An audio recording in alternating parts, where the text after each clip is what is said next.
Bonjour mesdemoiselles de la 6e primaire.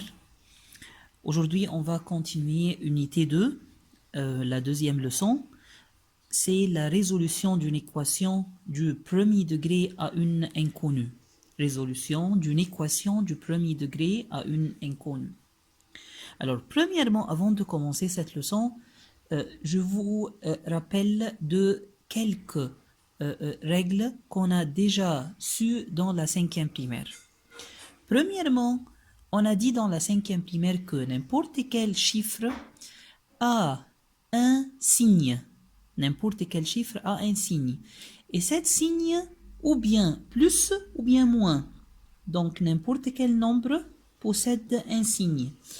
Et cet signe, ou bien plus ou bien moins.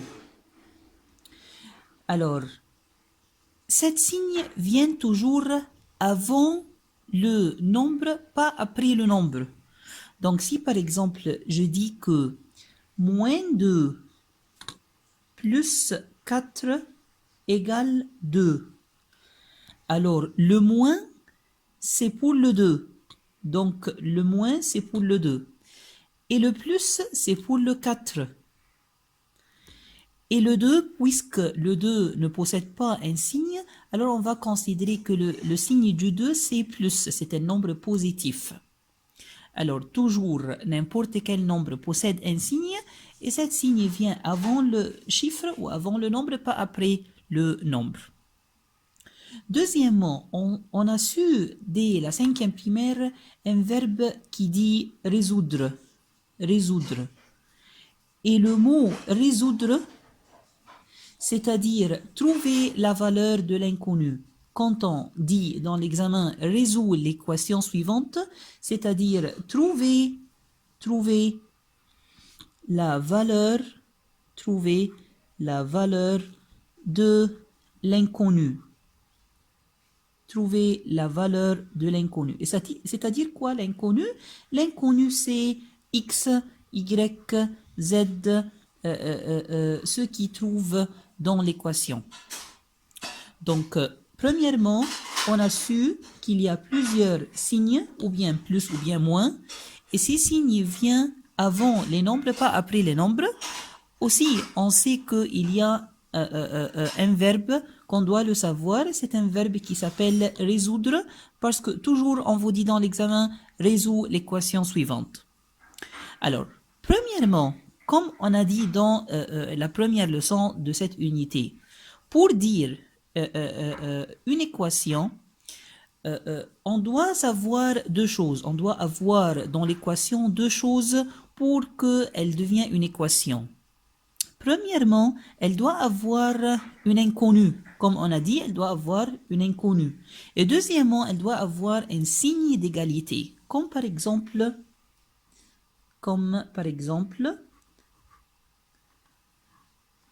quand on dit x moins 2 égale 3.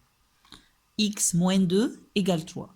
X moins 2 égale 3, c'est une équation. Pourquoi? Parce que premièrement, elle est ouverte, elle a un symbole, une inconnue.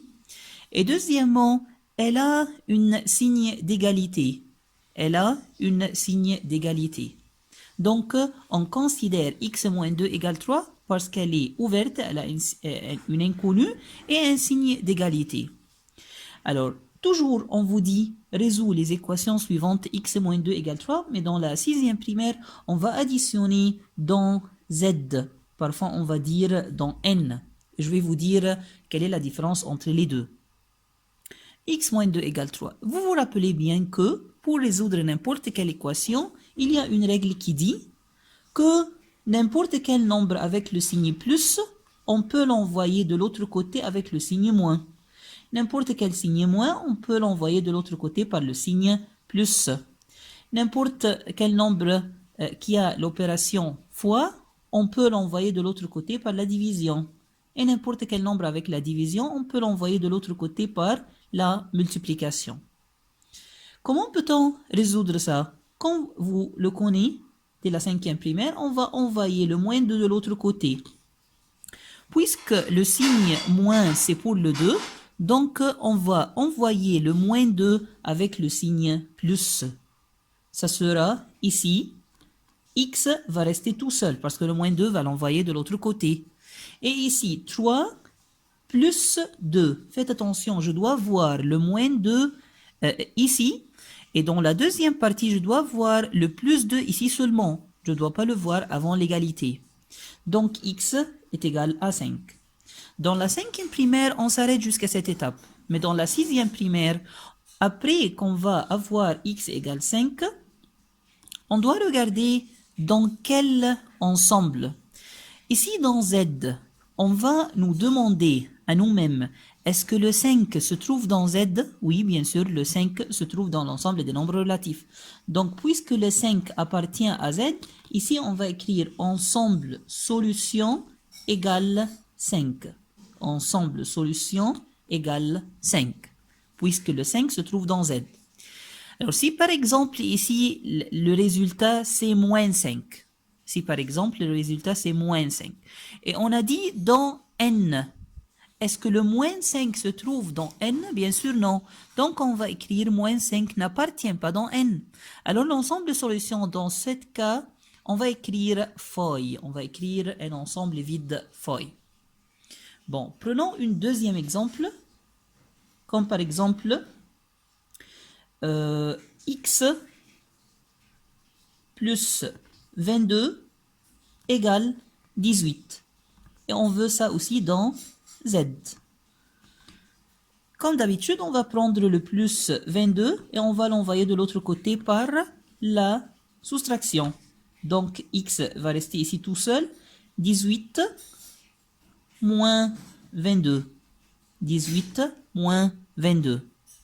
Donc ici, x, ça sera 18 moins 22 égale moins 4.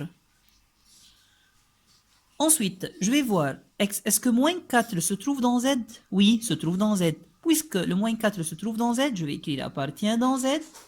Ensemble solution égale moins 4. Alors, si par exemple, on a dit dans N, ici, l'ensemble de solutions, ça sera combien? Ça sera feuille, parce que le moins 4 ne se trouve pas dans N. Très bien.